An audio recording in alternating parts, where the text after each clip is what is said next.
الحمد لله رب العالمين والعاقبة لأهل التقوى واليقين والصلاة والسلام على أشرف الأنبياء والمرسلين محمد وآله وأصحابه أجمعين.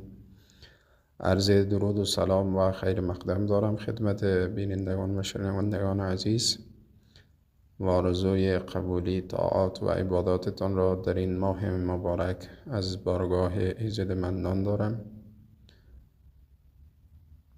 چنانچه رسیدیم به آخر ماه مبارک رمضان، میخواهم بدین مناسبت راجع به صدقه فطر یا زکات الفطر با شما صحبت کنم. صدقه فطر چیست و احکام آن چیست و بر چه کسانی واجب است و همچنان کسانی که توانایی پرداخت ندارند چیکار کنند و این کسانی که توانایی دارند به چه کسانی باید این را پرداخت کنند. انشاءالله در این نوبت راجع به تمام این مسائل کوتاه سخن خواهم گفت. حکم صدقه فطر از نظر مذهب حنفی واجب است. واجب گفته شده، واجب است که پرداخته شود. بر چه کسانی واجب است؟ بر کسانی که توانایی دارند، موسر یا توانا هستند، و بر فقرا و مساکین، کسانی که توانایی ندارند، واجب نیست. و دلیل این هم حدیث گفته شده از پیامبر صلی الله علیه و سلم که روایت شده که به البته الفاظ مختلف شما زکات فطرتان پرداخت کنید. چرا؟ گفته که طهرة للصائمین و کفاره اون خلل هایی که در جریان روزه واقع شده هست، و این دلیل گفته پرداخت شود. بعد عرض کنم خدمت شما صدقه فطر بالای زن و مرد، کوچک و بزرگ و توانا، انسانایی که توانایی دارند واجب است.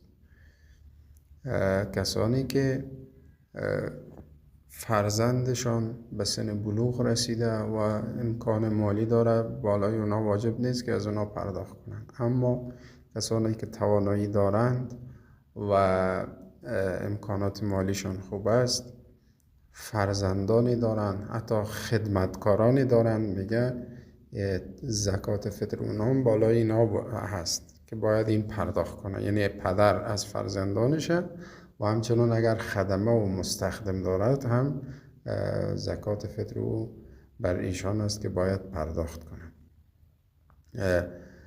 کسانی که توانایی ندارند بر ایشان واجب نیست، چون فقیر هستند. فقیر خودش نیازمند است که صدقه را دریافت کند، دیگه برش واجب نیست که دوباره پرداخت کند. خب مقدارش هست، مقدارش بدون شک که از تمام از اشیایی که ذکر شده، از گندم، خرما، کشمش، برنج متفاوت میشه. بنابراین این مقدار صدقه فطر بستگی و توانایی داره. یک فرد اگر توانایی مالیش خوبتر است میتونه از اشیای قیمتی انتخاب کنه صدقه‌ش، مثلا از خرما بگیره. حالا مقدارش مشخص شده، من یک لیست دارم انشاءالله با شما شریک میسازم. مقدارش مشخص شده که چقدر باشد این صدقه فطر.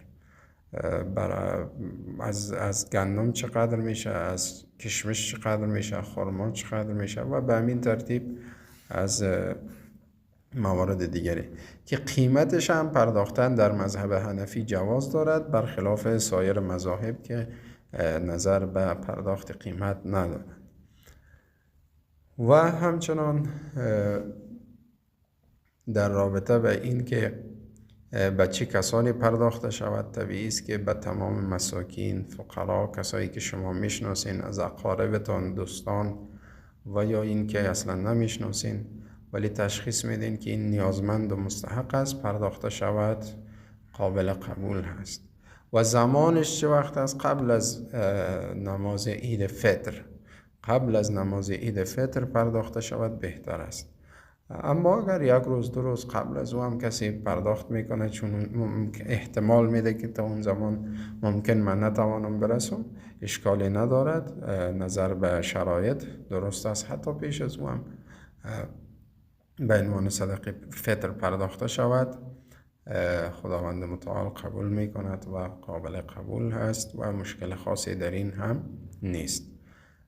خب و نکته دیگری که قابل ذکر است که باید توجه داشته باشیم، بحث این است که صدقه فطر مثال سنجش می شود که از هر فرد 100 افغانی است.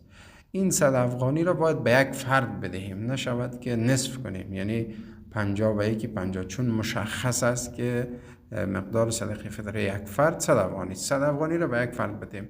مثلا یک فرد در خانوادهش 10 نفر است، 1000 افغانی میشه.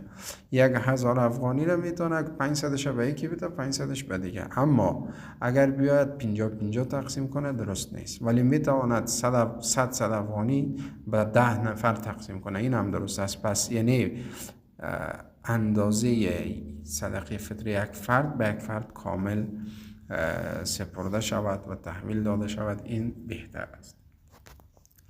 ما در همین عرایض خدا به پایان میرسانم، انشاءالله که مفید بوده باشد و آرزوی قبولی صدقات فطر برای همه شما عزیزان دارم.